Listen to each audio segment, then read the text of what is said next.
परमेश्वरी भगवान की जय। अनंत परमेश्वरी भगवान की जय। काशीनाथ भगवान की जय। शांतिनाथ भगवान की जय। काशीनाथ महावीर भगवान की जय। ओमटेश्वर बाहुबली भगवान की जय। 24 तीर्थंकर भगवान की जय। आचार्य श्री कुलगुरु देव की जय। आचार्य श्री समर्थ भक्ति स्वामी की जय।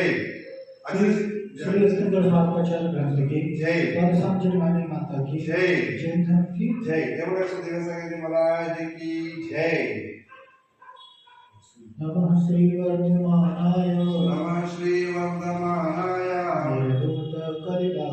निर्दूत कलिलात्मने।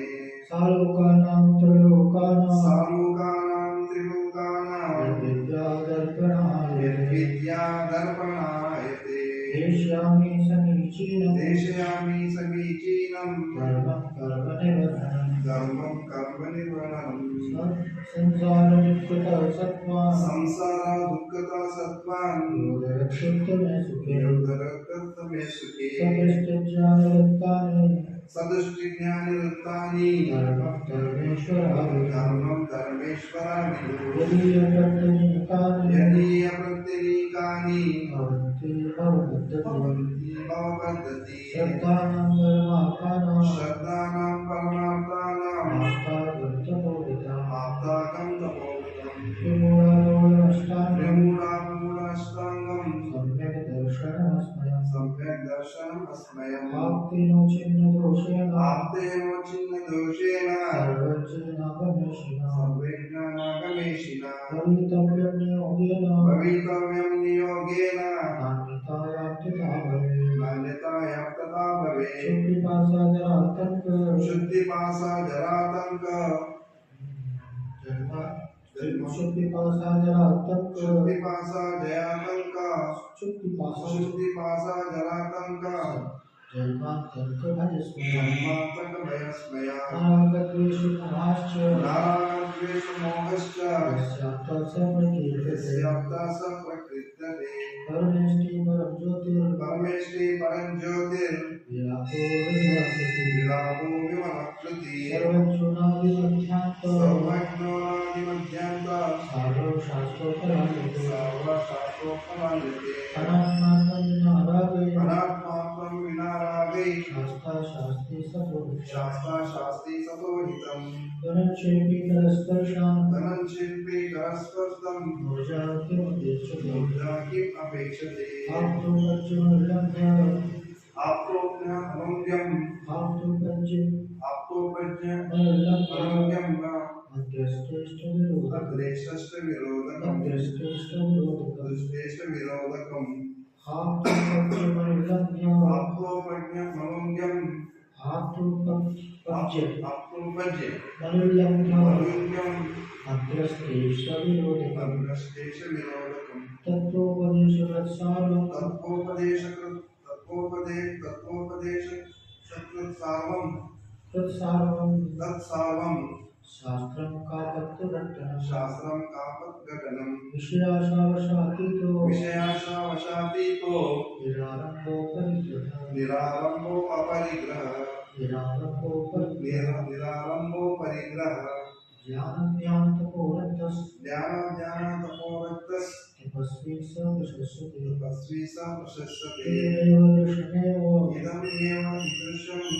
इदमेव दृश्यमेव। इदमेव दृश्यमेव। इदमेव दृश्यमेव। इदमेव दृश्यमेव। तत्त्वं नान्यच्च अन्यथा। तत्त्वं नान्यच्च अन्यथा। तत्त्वं नान्यच्च अन्यथा। तत्त्वं नान्यच्च अन्यथा। तत्त्वं नान्यच्च अन्यथा। तत्त्वं नान्यच्च अन्यथा। अक्षर है ना? हाँ। अक्षर को जोड़ जोड़ करके इधर कन्नड़ में ऐसा हो जाता है पढ़ने के टाइम में। अक्षर को जोड़ जोड़ करके शब्द बनाना। हाँ है ना? तो शुद्ध उच्चारण होगा। हाँ। यहाँ विषयाशावशातीतो। विषयाशावशातीतो। निरारम्भो परिग्रहः। निरारम्भो परिग्रहः। ज्ञानतपोरक्तस्। तपस्वी स प्रशस्यते। तपस्वी स प्रशस्यते। इदमेव दृश्यमेव। इदमेव दृश्यमेव। तत्त्वं नान्यच्च अन्यथा। तत्त्वं नान्यच्च अन्यथा। इति कम्पाय साम्भवत्। हितकंपाय सांभव सन्मार्गे संशयारुचि सन्मार्गे संशयारुचि कर्म परवशे शान्ते कर्म परवशे शान्ते दुःखैरन्तरितोदये दुःखैरन्तरितोदये दुःखे अंतरितोदये पापबीजे सुखे नास्ता पापबीजे सुखे नास्ता श्रद्धानाकांक्षना स्मृता श्रद्धानाकांक्षण स्मृता स्वभावदोष चौकाय स्वभावदोष चौकाये रत्नत्रय पवित्रते रत्नात्रय पवित्रते निजरूपसा गुणप्रीते निजरूपसा गुणप्रीति तथा निर्विचिकित्सता तथा निर्विचिकित्सता 13वें नंबर श्लोक तक हमने जाना था। अभी देखो अपन 9वें नंबर श्लोक से अपन अर्थ का विचार करते हैं। अर्थ का स्वरूप और उनकी वाणी कैसे है कि आप तो पद्य बनने लगे, आप तो पद्य, तो उनकी वाणी क्या है, किसी प्रकार का उल्लंघन नहीं हो सकता, विरोध नहीं आता उनकी वाणी।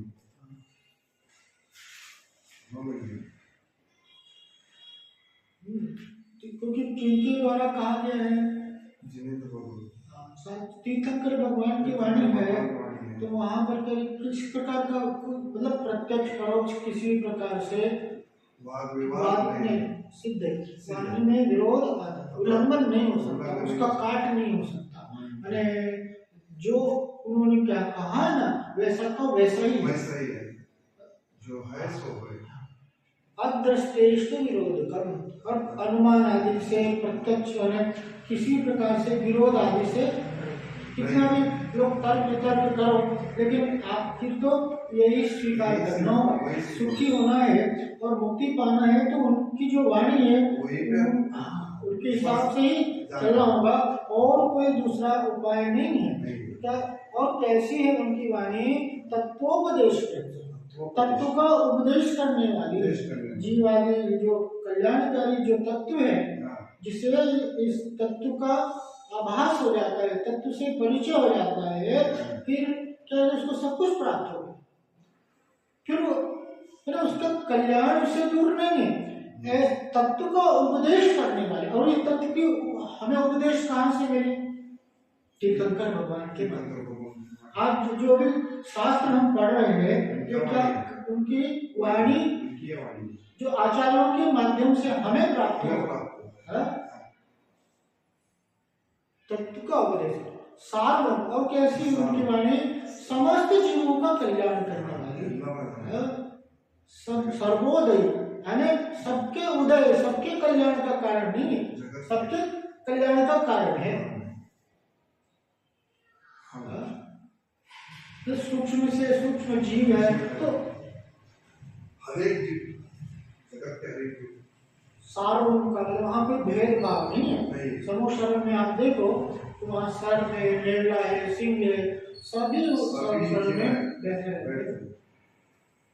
कैसी उनकी वाणी का प्रभाव है, कैसी उनकी निकटता का प्रभाव है कि जीव, अब वो हिंसक जीव है, सिंह है, लेकिन हिरण है, वो सब साथ में बैठे हुए, अपने हिंसक स्वभाव को भूल गया। ऐसे तीर्थंकर भगवान की निकटता का ऐसा मतलब महिमा है। तो और उनकी वाणी क्या है, सभी प्रकार से और सभी के लिए हित करने वाली है, और कापत्य घटना, यानी मिथ्या मार्ग का खंडन करने वाली है। जो मिथ्या मार्ग है, जो विपरीत मार्ग है, उसका निवारण करने वाली है। और वही उनकी वाणी ही शास्त्र है। ये जो शास्त्र है वो क्या है, जिनेंद्र देव की ही वाणी है, वही शास्त्र।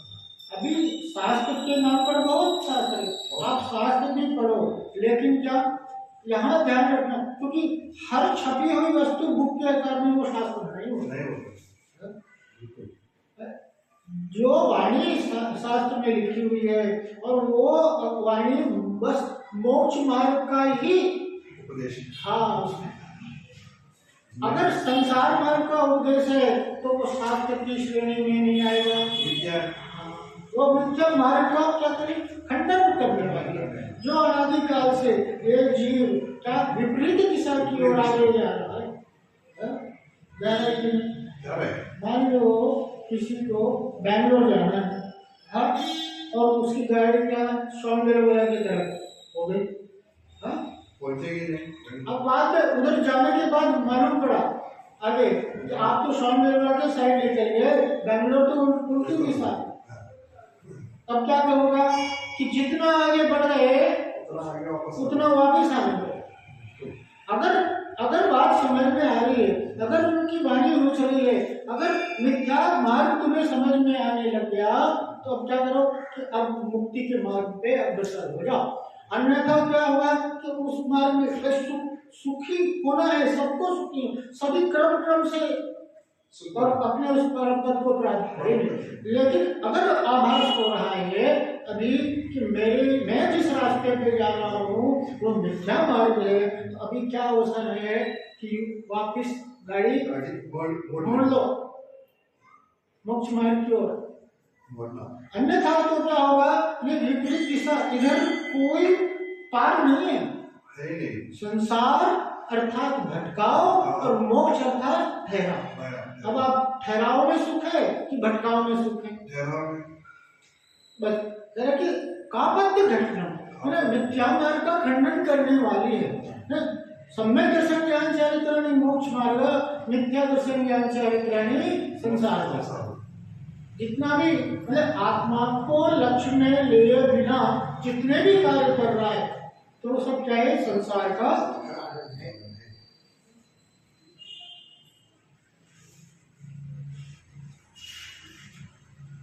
अब गुरु के बारे में बताया कि गुरु कैसे होने चाहिए, देव का वर्णन हो क्या, तब तक गुरु के बारे में तो विश्वास और शादी को जो पवित्र ज्ञान ध्यान को तपस्वी सब प्रशस्त तो गुरु किसी आशा से रहित होना चाहिए और आनंद और परिचय से कोई आरंभ सारंभ नहीं करते हो।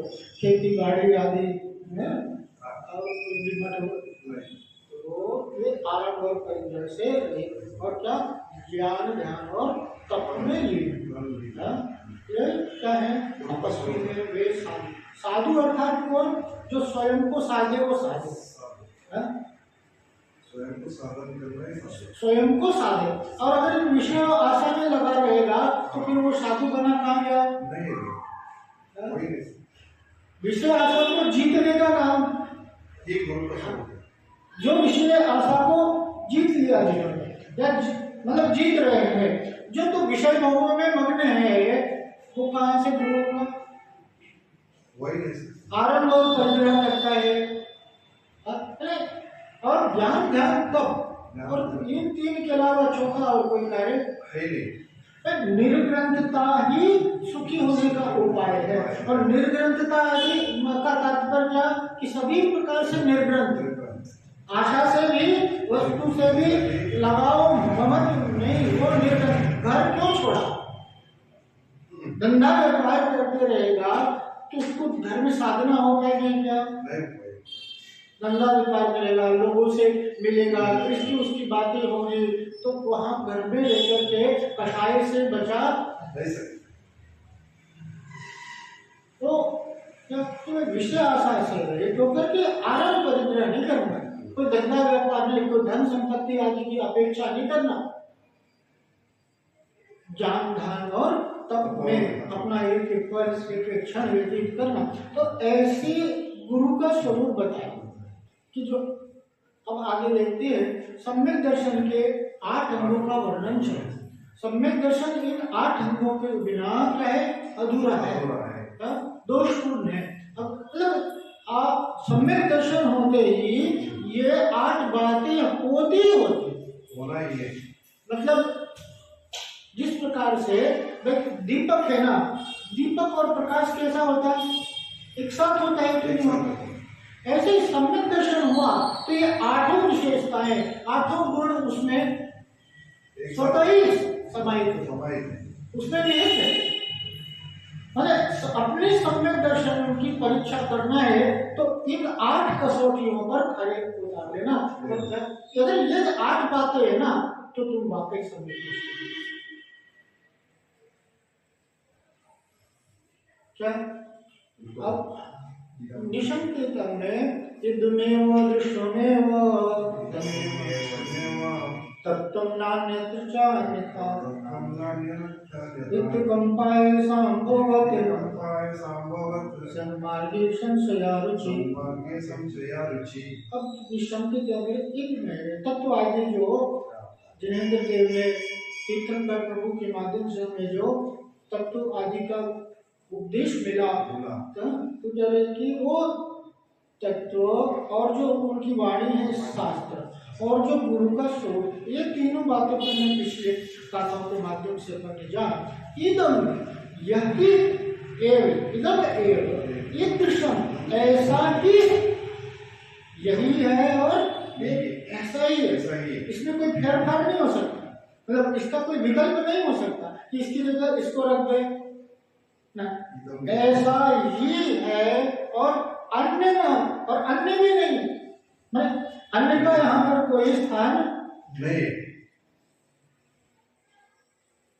इस तरह सन्मार्ग देव शास्त्र गुरु के प्रमाण रूप समीचीन मोक्ष मार्ग के विषय में आए सांभोवत, यानी वही मतलब जिसने अपने स्वरूप का को पहचान लिया, जान लिया, तो उसे क्या, उसे किसी प्रकार का भय नहीं होता, किसी प्रकार का डर नहीं होता कि वहाँ पर, और निशंकित होता है, मतलब शंका से। जब आपको किसी वस्तु का निर्णय हो जाता है तो फिर शंका रहती क्या, शंका की सवाल नहीं। जब आपने अपनी कसौटी पर परख लिया कि भाई ये वस्तु बढ़िया है, आपने पहचान कर ली, ये वस्तु श्रेष्ठ है, अब यहाँ पर उसमें कैसी शंका नहीं, क्योंकि क्या आपने अपने ज्ञान उसको निर्णय में ले लिया, निर्णय में लिया, तो क्या कर रहे हैं कि ऐसा ही है।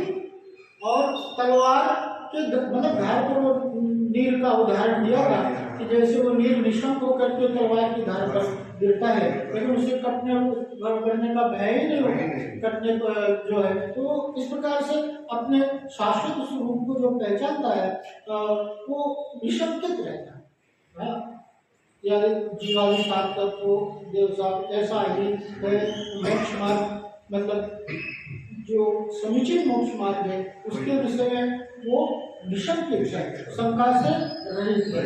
अब यहाँ पर आगे क्या कह रहे हैं कि आकांक्षा, निराकांक्षा, आकांक्षा से निकांक्षित, कर्म पर्व से शांते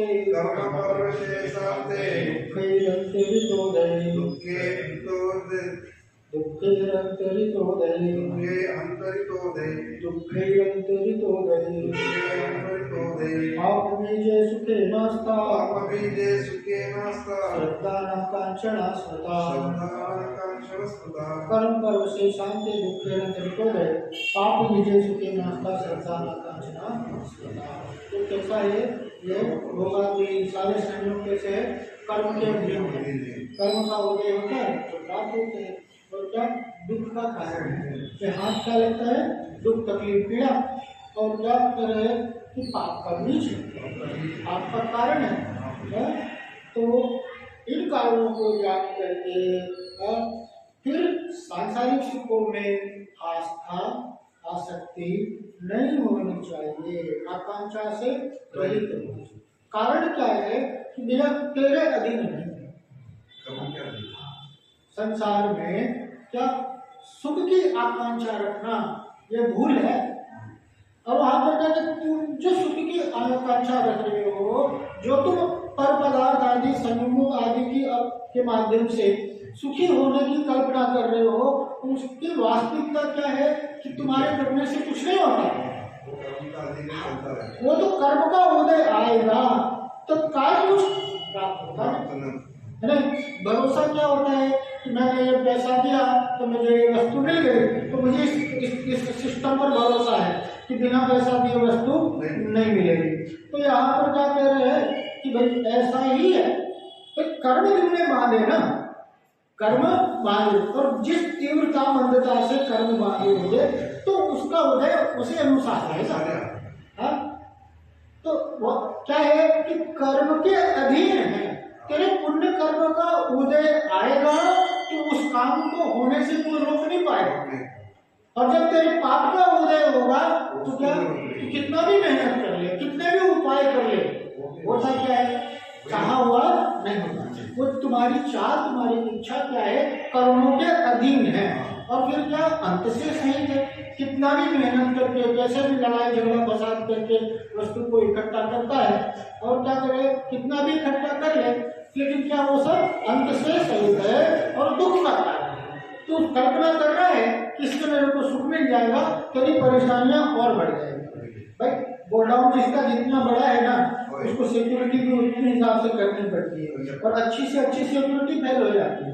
तो ये सब क्या है कि भाई दुख का कारण है। इस प्रकार से जान करके क्या आकांक्षा से रहित होगा। अब ये विकांक्षित अंग चिकित्सा देते हैं 13 नंबर की बात। स्वभाव तो शुचौकाय रत्नत्रय पवित्रते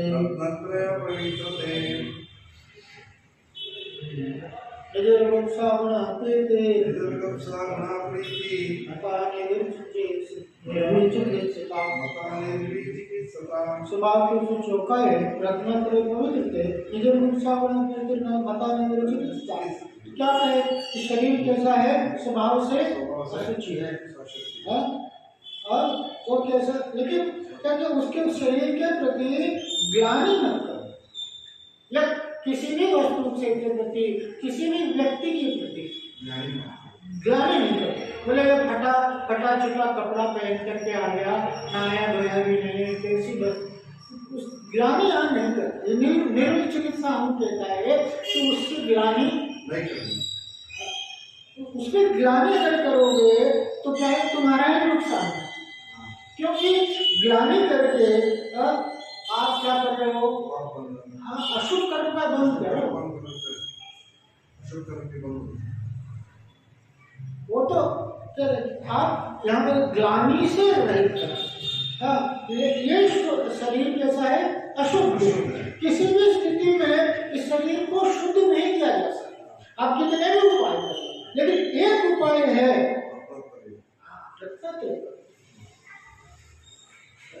रत्नत्रय के माध्यम से ही इस शरीर की पवित्रता होगी। जब कोई बड़ा मिनिस्टर आता है, बड़ा मिनिस्टर, तो कैसा तुमको कैसी सजाए, चारों तरफ सफाई, रोड बनने में सब कुछ बढ़िया, सब बढ़िया। तो जिन्होंने रत्नत्रय की पूर्णता को प्राप्त कर लिया है, ऐसे तीर्थंकर भगवान जिनेंद्र देव जब हमारे हृदय में विराजमान हो जाएंगे तो हमारा हृदय पवित्र होगा कि नहीं होगा। रत्नत्रय ही एक ऐसा माध्यम है जो हमें पवित्र कर सकता है। रत्नत्रय से ये शरीर भी क्या हो जाता है, पवित्र होता है।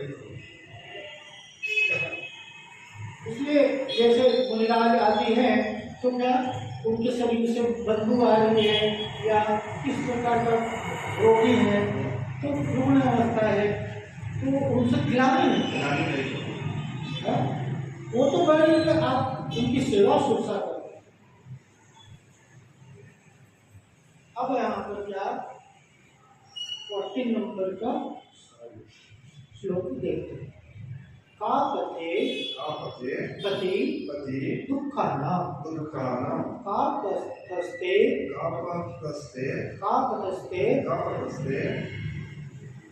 व्यसन्मते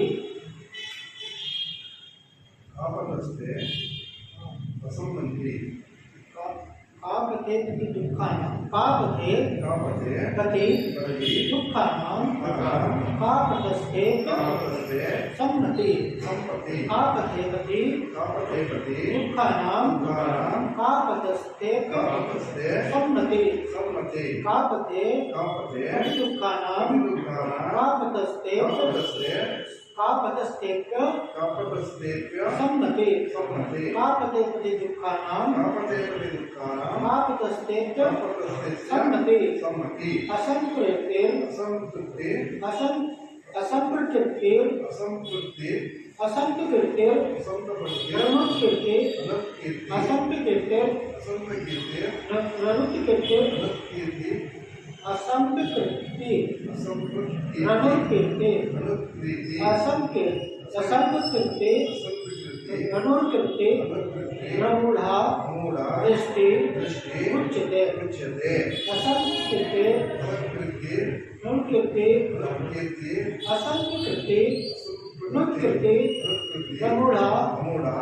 दृष्टि उच्यते कामते पति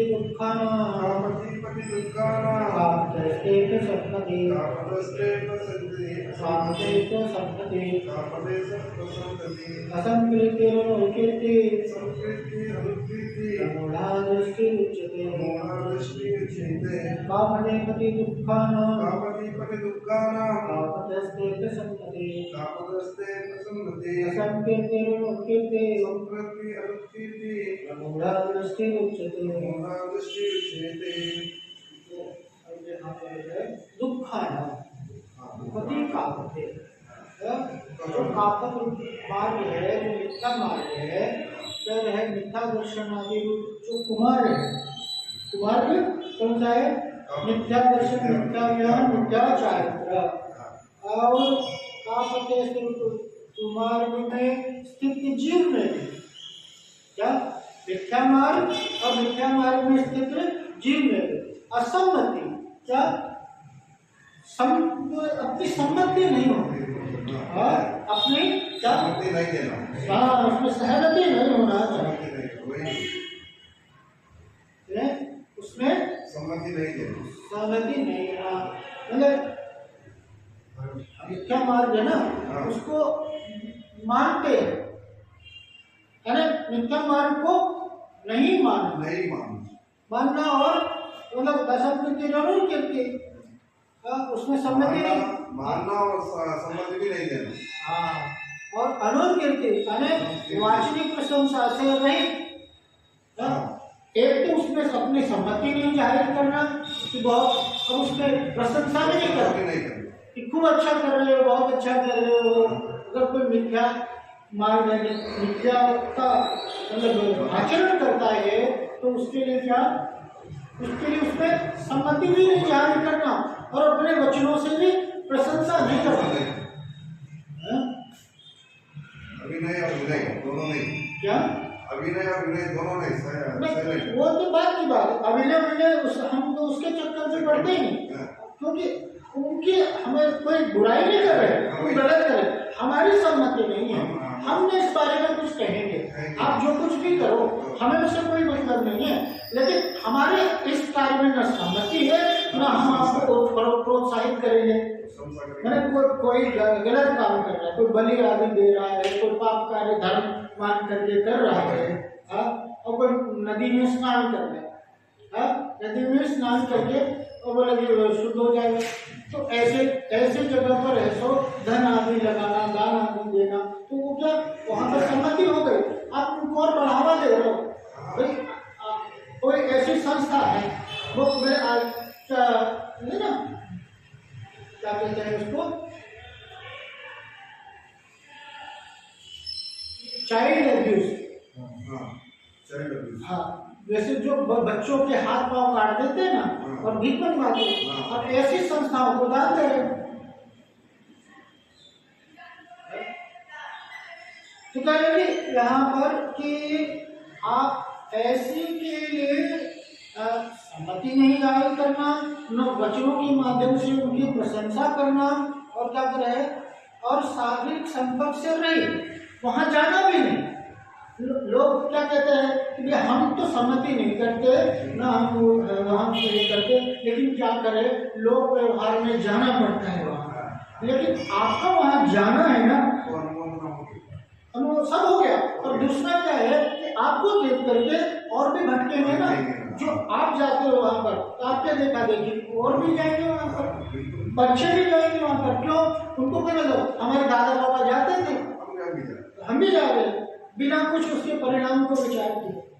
अब तो हमारी कोई सहमति नहीं। अभी एक घटना मैं आपको बताता हूँ कि मुनिराज का विहार चल रहा था, और विहार चल रहा था तो उनको पूछा कि महाराज जी, इधर से आप जाओगे ना तो 5 किलोमीटर पड़ेगा, और उधर से जाओगे तो 17-18 घूम के जाओगे। तो मस्जिद में से वो रास्ता था, बोले इसके उस पीछे वाली गेट है ना, उससे निकल जाओगे। हाँ, तो उससे निकल जाना तो कितना बच जाएगा घूमना फिरना। तो महाराज चले गए। तो लोगों ने खूब फोटो खींच लिए, चढ़ा तो फोटो खींचते पटा। अब क्या हुआ कि सारे जब अफसोस हो गई कि महाराज कहाँ गए, मस्जिद में गए। वो जान रहा है कि विहार चल रहा था, मस्जिद में फोटो है ना महाराज का। अब कितना गलत मैसेज जाएगा।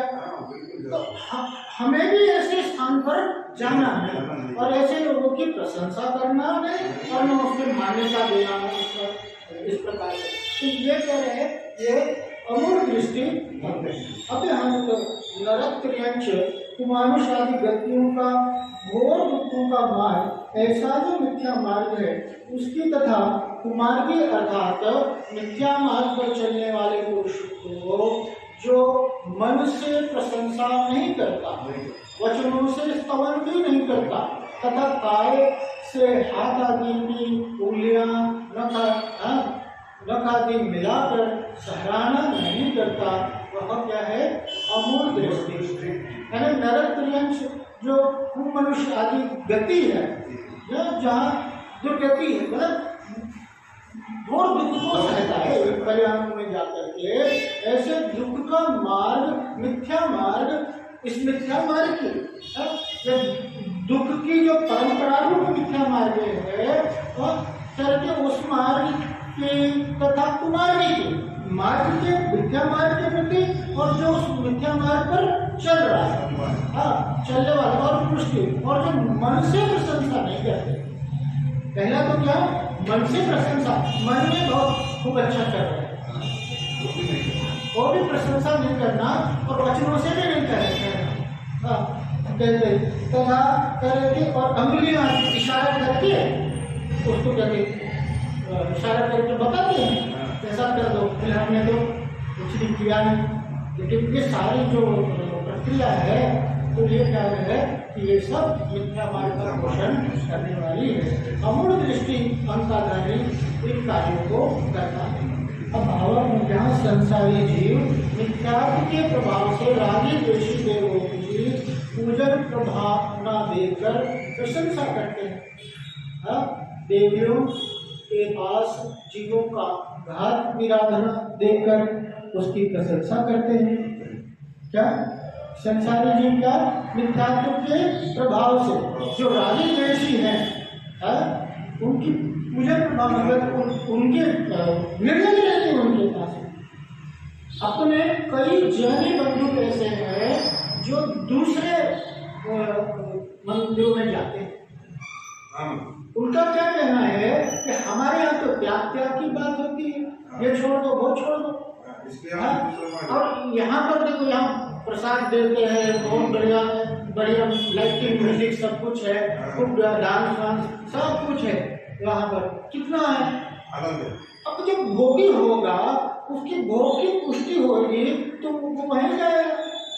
लेकिन यहाँ तो सुख के मार्ग की बात है, तो यहाँ पर ऐसे रागी द्वेष की जो पूजा करना, जो खुद राग द्वेष से सहित है, उसको राग है, उसको अपेक्षा है कि ऐसा मुझे ये वस्तु दे दिया, वो चढ़ावा आदि से प्रसन्न होता है।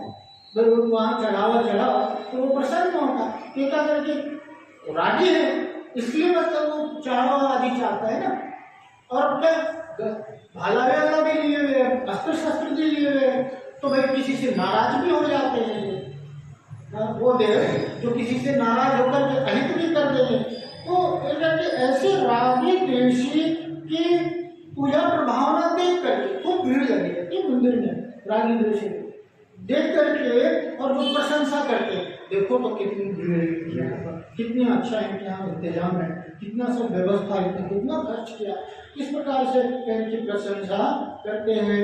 और देवियों के पास जीवों का हाँ, क्या करना, घाट विराधना देव करके उसकी प्रशंसा करते हैं कि देवी है और वहां पर क्या हो रहा है, चींटी वगैरह आ रही है, भाई देवत्व पर चढ़ा हुआ चढ़ाएंगे, मीठा है ये वो खाने पीने की चीज, तो फिर चींटी आदि आएगा। अब वो चींटी आदि आ रही है और क्या हो रहा है, छिपकली भी वहां पर, तो छिपकली खा रही है। अब आप बताओ वहां पर धार्मिक को देव है क्या, जो हिंसा आदि का, जो राग द्वेष आदि का समर्थन करने वाले, मैंने किसी का भला करे और जो इनकी पूजा अर्चना नहीं करे उसका बुरा करे। ये डर लगता रहता है ना कि देवी नाराज हो जाएगी, अगर देवी की पूजा नहीं करेंगे क्या होगा, देवी नाराज हो जाएगी। ऐसा नहीं होता, वो सच्चे देव तो न किसी से नाराज होते हैं और न किसी से, हाँ, कोई प्रशंसा करे स्तुति करे तो उसका भला उनका भेदभाव नहीं है। अब यहाँ पर वो राज लोग देव का स्वरूप ही नहीं और उनकी प्रशंसा करना, हाँ, देवियों के पास भक्तों 10 प्रकार के खुदाओं को अच्छा समझते हैं, यज्ञ होम आदि तथा कोटे मंत्र तंत्र, हाँ, और मारण उच्चाटन आदि कार्यों की प्रशंसा करते हैं। कोटे मंत्र तंत्र वशीभूत मंत्र होता है ना, इस प्रकार से, और कुआं बावड़ी आदि तालाब खुदवाने में प्रशंसा करते हैं कि तुम कुआं खुदवा बावड़ी, ये सब लोक का कारण है। हाँ, कंदमूल शाक पत्र आदि खाने वाले को उच्च जानकर प्रशंसा करते हैं, जो कंदमूल आदि खाता है, पत्र आदि खा करके रहता है, बोले तो गजब के तपस्वी हैं, पत्ते खा करके, कंदमूल खा करके जंगल में रहते, बोले बहुत बड़े तपस्वी, जटा वटा खूब बड़ी हुई है, तो कह रहे नहीं। और भस्म लगाने वाले खूब भस्म लगा लिया और बोले शंकर जय हो नहीं, तो क्या राग वगैरह लगा लेते हैं, तो कह रहे कि ऊपर की ओर हाथ करके रहने वाले को महान उच्च जानकर प्रशंसा करते हैं, जिनका उनके ऊपर हाथ हो जाए वो बस तो प्रशंसा करते हैं। और क्या करें, गेरू से रंगे वस्त्र, लाल वस्त्र, श्वेत वस्त्र पहनने वाले कुली के मार्ग की प्रशंसा करते हैं। और जो वस्त्र धारण करते हैं ना गेरुआ, और कई ऐसे धारण करते हैं कि भाई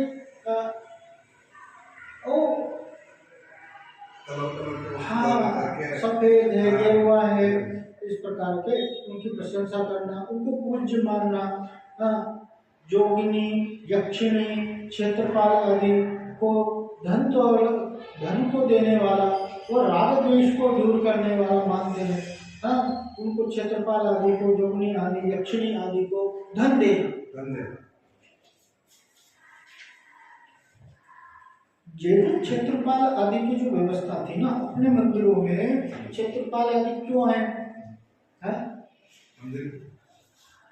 जब है सो मतलब ये आतताइयों ने अपने पर आक्रमण किया, जैसे शंकराचार्य है, हाँ, और ये बाबर हुमायूं है, हाँ, मध्वाचार्य, ये मंदिर में तोड़ फोड़ घुस के अपने मंदिर प्रतिमा जो खंडित है ना, वो यूं ही नहीं खंडित हुई, मतलब खड़े खड़े गिर गए हो या ऐसा कुछ नहीं है अनुभव, इन्होंने मतलब उस समय स्थिति ऐसी बनी कि मंदिर में जबरन घुस करके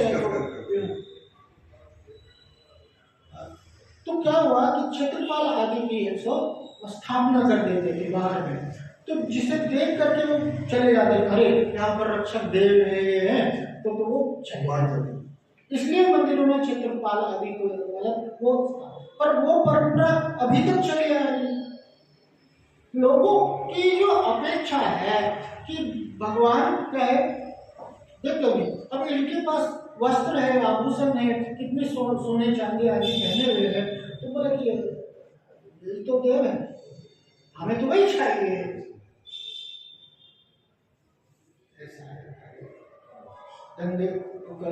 और क्षेत्रपाल आदि की जो पूजा करते हैं वो कहते हैं कि क्षेत्रपाल, पद्मावती, शक्रेश्वरी आदि को जिन शासन के रक्षक मानकर पूजते हैं। ये जिन शासन के रक्षक क्या है कि ये जिन शासन के रक्षक जरूर हैं, लेकिन ये उन्हीं की रक्षा करते हैं जो जिनेंद्र देव का भक्त है। क्योंकि ये किनके हैं? आप मंदिर में देखो, ये किनकी पूजा कर रहे हैं? मंदिर में परिकर में है ना देवी आदि बने हुए, तो वो परिकर में किनकी पूजा कर रहे हैं? जिनेंद्र देव की पूजा कर रहे हैं ना, भगवान की पूजा कर रहे हैं ना। तो किनकी बात है? जो भगवान का भक्त होगा ना उनकी ही बात माने। बिल्कुल। जैसे गार्ड है और बॉस है, जो बॉस को मानेगा वो गार्ड नहीं, हमारा तो गार्ड से काम हो जाएगा ना। वही हमारा काम क्या?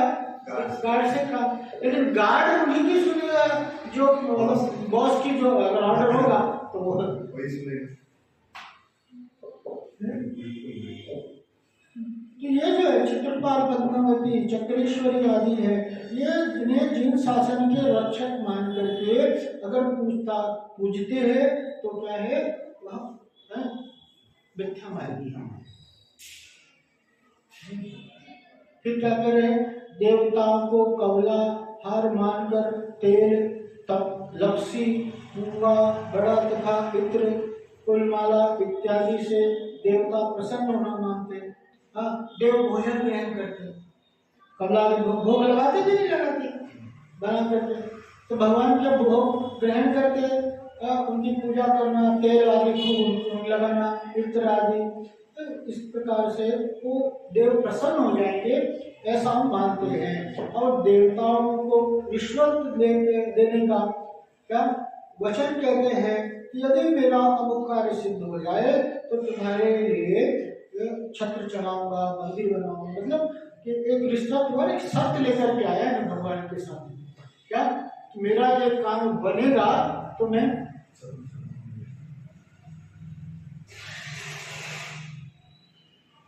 होगा, देखिए, और छत्र चढ़ाऊंगा। मतलब यहाँ पर क्या हुआ कि एक रिश्वत एक डीलिंग टाइप हो गया।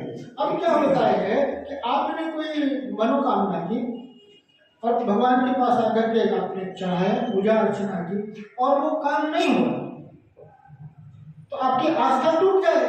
मैं तो इतना पूजा करता हूँ, मैं इतनी आराधना करता हूँ, मैं ये नहीं करता, और फिर क्या भगवान ने मेरे साथ ऐसा किया, छे अब मैं मंदिर ही नहीं जाऊंगा, कुछ नहीं होता मंदिर जाने। भगवान कुछ करते नहीं, अगर वो कुछ करते होते तो भगवान नहीं होते। भगवान नहीं होते। आपका कार्य तो आपके कर्म के उदय से ही हो। और जो भी अगर आपने पूजा अर्चना इनकी की और आपके कार्य की सिद्धि हुई तो वो कैसा होगा कि वहां भी आपका कर्म का उदय, लेकिन आपको बुलावा क्या होगा कि वो देने में या फलाने में ऐसा अन्य वो पूजा अर्चना की थी तो उसका परिणाम होगा। अब 10 लोगों में से क्या हुआ, एक का काम बन गया तो खूब उछलता है, मैं वहां गया था, मैंने ऐसा किया, फिर उसके पीछे बचा जाते। लेकिन बाकी जो 9 लोग बैठे हुए हैं वो चुप, उनको कौन सुनेगा। अब इसी चक्कर में क्या होता है, भीड़ लगी रहती है, तो क्या भेड़ चाल जिम्मेदारी, हम भी चलते हैं, हम भी करते हैं, हम भी करते हैं। तो दोनों दोषी, जो मतलब ले जाने वाला और जाने वाला, ऐसे जहां जीवों की हिंसा है वहां महाघोर पाप है। अगर धर्म आप कर रहे हो और वहां जीवों की हिंसा हो रही है तो धर्म नहीं हो रहा, घोर पाप हो रहा है। मतलब घर पर जो आप कर रहे हो ना वो तो पाप हो रहा ही है, लेकिन मंदिर में आकर के धर्म समझ करके आप ऐसा कार्य कर रहे हो, ये पाप कहाँ धुलेगा, घोर पाप। मतलब आपके ऊपर की टंकी है ना पानी की, है तो वो टंकी के बाहर से आए कीचड़ में, पाप से लिप्त होकर के, कीचड़ में लिप्त होकर के, और क्या करे कि टंकी में ही नहा ले, टंकी गंदी कर दी। अब बताओ, इसलिए धर्म क्षेत्र पर आकर के धर्म का स्वरूप समझो, तो कुछ भी कर देने का नाम धर्म नहीं है, क्योंकि इसका परिणाम निकलता है हर चीज का। जीव हिंसा हो रही है, आप कहते हैं कि हम तो जाते ही नहीं, हम तो सुनते ही नहीं है, तो मतलब तुम उससे अनभिज्ञ रहोगे और पाप करोगे तो हमारे जीवन में फल नहीं आएगा, हम तो अज्ञानी हैं, हमें तो कुछ मालूम ही नहीं है। तो ऐसा नहीं है, अगर तुम्हारे माध्यम से किसी भी जीव का घात हुआ है तो वो कर्म उदय में आएगा ही आएगा। महाघोर पाप है, धर्म मान करके हिंसा आदि करना, देवताओं को के निमित्त से और गुरुओं के निमित्त से की जाने वाली हिंसा संसार समुद्र में डुबोने वाली है। देवताओं के माध्यम से या गुरु भी बता देते हैं ऐसे, वो गुरु का कहना मतलब गुरु कहने लायक है नहीं वो, लेकिन लोग उनको गुरु मानते हैं और गुरु उनको उपाय बताते हैं। लेकिन ये सब क्या है, घोर संसार में डुबाने वाले हैं। कोई भी देवताओं के भय से, लोभ से, लज्जा से हिंसा के आरंभ के में भी कभी मत प्रवर्ते।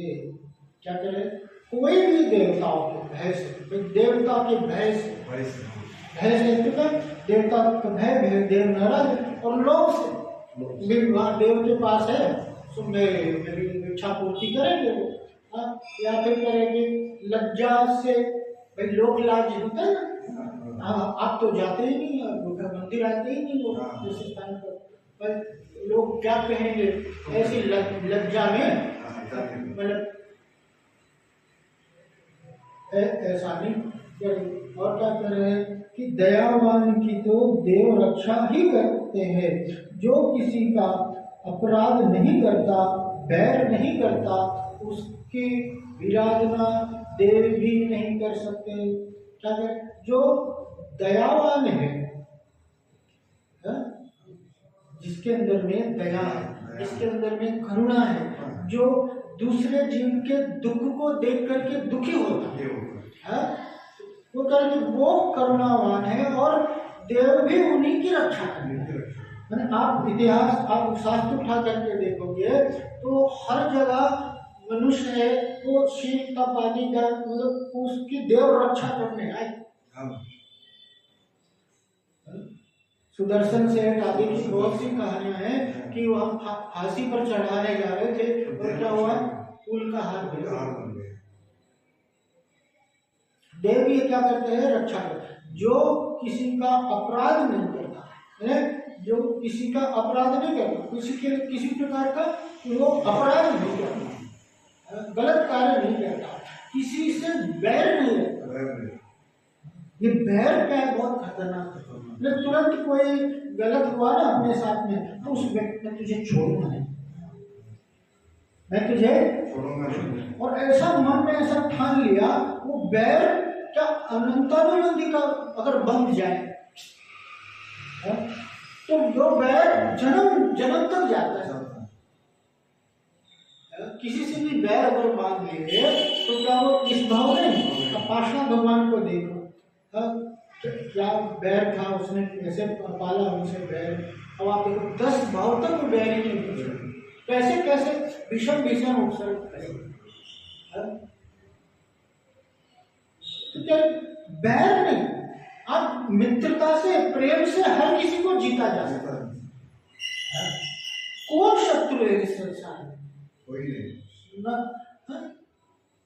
ये सब क्या है, मेरे कर्म का उदय है। जो समय दृष्टि हो ऐसा विचारता है कि अगर इसने मुझे गाली दिया, अगर इसने मेरे व्यापार में नुकसान किया या किसी प्रकार से इसके माध्यम से हानि हुई, उसमें यह व्यक्ति दोषी नहीं है, मेरे खुद के कर्म का दोष। तो ऐसा उनके प्रति बैर नहीं कर रखता और उसकी विराधना देव भी नहीं कर सकते। जो मतलब इन बातों से संपन्न है उनके लिए क्या कहते हैं, तो देव भी उनकी विराधना नहीं कर सकते, देव भी उनका कोई बिगाड़ नहीं कर सकता। हर प्रकार के देव, व्यंतर देव, ये सब नीच जाति के देव रहते हैं, यही सब ऊपर के देव नहीं करते हैं सब। लेकिन जो सच्चा है, जो अच्छा है, उनका कोई भी देवालय मतलब वो किसी प्रकार का बिगाड़ नहीं। नहीं कर सकते। आज समय भी हुआ, नहीं तो करते।